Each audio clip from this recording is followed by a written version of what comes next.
एक अघोरी की कहानी। शीर्षक श्मशान का साधक। वाराणसी के घाटों पर गंगा की लहरें सदियों से जीवन और मृत्यु की साक्षी रही हैं। इन्हीं घाटों में से एक पर हर रात एक अघोरी दिखाई देता था, धूल से सना शरीर, जटाएं उलझी हुई और आंखों में एक ऐसी चमक जो सामान्य इंसान को भयभीत कर दे। उस अघोरी का नाम था केशवनाथ। कहा जाता था कि वह कभी एक प्रतिष्ठित ब्राह्मण परिवार का बेटा था, लेकिन जीवन की नश्वरता ने उसे इतना झकझोरा कि उसने संसार त्याग दिया और अघोर साधना की ओर चल पड़ा। अघोरी बनने की शुरुआत। केशवनाथ के पिता की मृत्यु जब उसके सामने हुई तब वह केवल 20 वर्ष का था। उसने देखा कि कैसे कुछ ही घंटों में शरीर जो कभी जीवन से भरा था अब केवल राख बनने वाला था। उसी क्षण उसने निर्णय लिया, वह मृत्यु को समझेगा, मृत्यु को जीतेगा। वह हिमालय की कंदराओं में गया, तांत्रिकों से दीक्षा ली और धीरे धीरे साधना में आगे बढ़ा।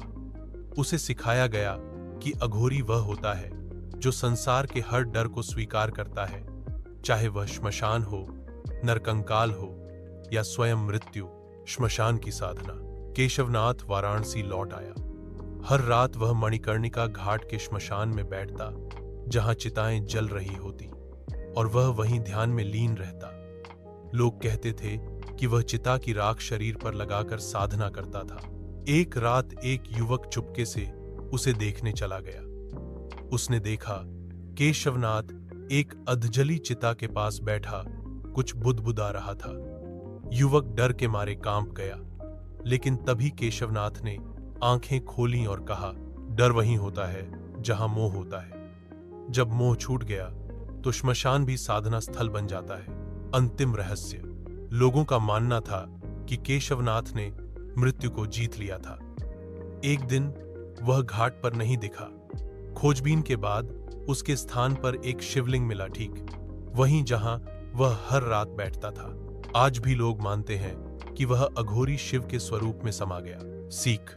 इस कहानी से हमें यह समझने को मिलता है कि जीवन का अंतिम सत्य मृत्यु है, और जो मृत्यु से भयभीत नहीं होता वही वास्तव में जीवित होता है।